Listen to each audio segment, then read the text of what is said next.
கர்த்தரை நோக்கி பார்க்கிறவன் பிழைப்பான் என்றால், மாம்ச சரீரத்தில் மனிதனாக தோன்றின இயேசுவை பரலோகத்தில் இருந்து வந்த கர்த்தர் என்று விசுவாசித்து அறிக்கை பண்ணுகிறவன் பிழைப்பான் என்று அர்த்தம். கர்த்தரை நோக்கி பார்க்கிறவன் பிழைப்பான் அர்த்தம்,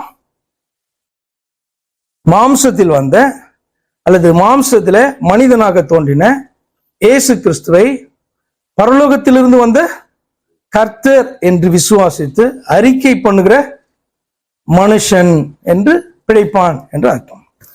பாருங்க, யோவான் 6ஆம் அதிகாரம் 51வது வசனம். யோவான் 6:51. நானே வானத்திலிருந்து இறங்கின ஜீவ அப்பம். இயேசுவானவர் சொல்றார், நானே வானத்திலிருந்து இறங்கின ஜீவ அப்பம். இந்த அப்பத்தை புசிக்கிறவன் என்றென்றைக்கும் பிழைப்பான்.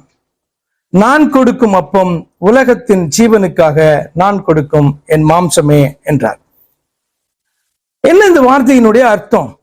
நேரா வாசிக்கும் பொழுது, அல்லது அன்னைக்கு கேட்டதான யூதர்கள் இதனால இடரல் அடைந்தார்கள் இதெல்லாம் வாசிக்கும். என்ன இவர் பாத்தீங்கன்னா தன்னுடைய மாம்சத்தை எப்படி நமக்கு கொடுப்பாரு சாப்பிடுறதுக்கு அப்படின்னு என்ன பண்ணாங்க? அவர்கள் இடரல் அடைந்து போனார்கள்.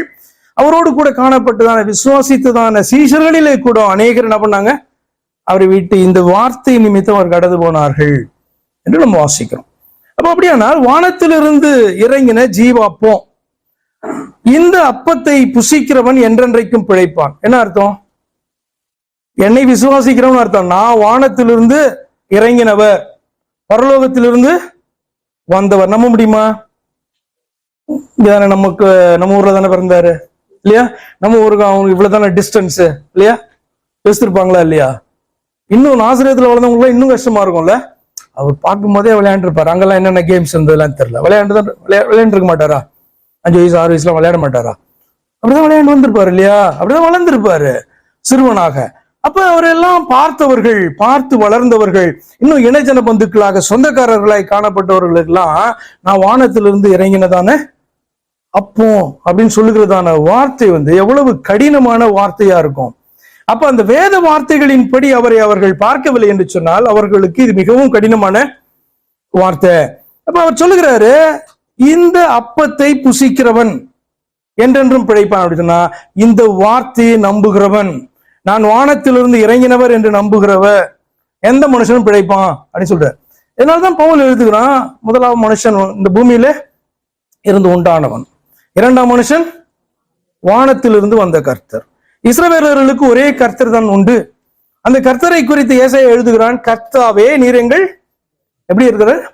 பிதாவாய் இருக்கிறீர். கர்த்தாவே நீர் எங்கள் பிதாவாய் இருக்கிறீர் அப்படின்னு எழுதுறாங்க. அப்படின்னா ஒரே கர்த்தர் தான் அவர்களுக்கு உண்டு. அது அவர்களுடைய தேவன், அது அவருடைய யெகோவா என்று சொல்லுகிறவரை குறிக்கிறது.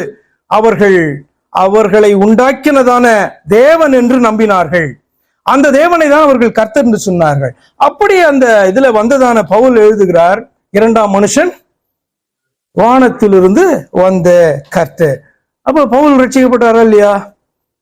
அப்ப ரட்சிக்கப்பட வேண்டும் என்றால், கர்த்தரை நோக்கி பார்த்து பிழைக்க வேண்டும் என்று சொன்னால் இந்த வார்த்தையை நம்பணும். என்னன்னா, இயேசு கிறிஸ்து பரலோகத்திலிருந்து வந்த கர்த்தர், மனுஷனாக நமக்காக தன்னுடைய ஜீவனை சரீரத்தை கொடுக்கிறதற்காக தோன்றினதானவர் என்று சொல்லி அவர்கள் விசுவாசிக்க வேண்டும்.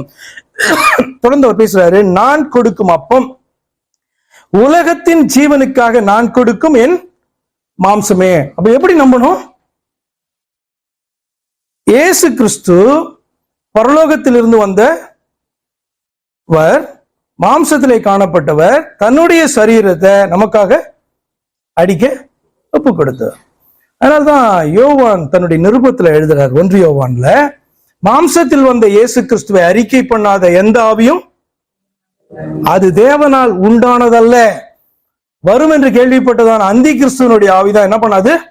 பரலோகத்தின் தேவனானவர், அதரிசனமானவர், பிதா என்று நம்ம சொல்லுகிறோமே, அந்த ஒன்றான தேவன் நமக்காக மனிதனாக மாம்ச சரீரத்திலே வந்தார் என்பதை ஏற்றுக்கொள்ளாததான ஆவி அது தேவனால் உண்டான ஆவி அல்ல என்று சொல்லி பாத்தீங்கன்னா அவர் இன்னொரு சாட்சியை பாத்தீங்கன்னா எழுதுகிறாரு.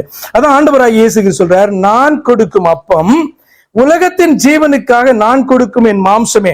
அப்ப இந்த செய்கையை பாத்தீங்கன்னா ஒரு மனுஷன் விசுவாசித்து அவன் என்ன பண்ணா, அறிக்கை பண்ணுகிறவனா இருந்தா அவன் பிழைப்பான். அவன் கர்த்தரை நோக்கி பார்க்கிறான் என்று சொல்லி அர்த்தம்.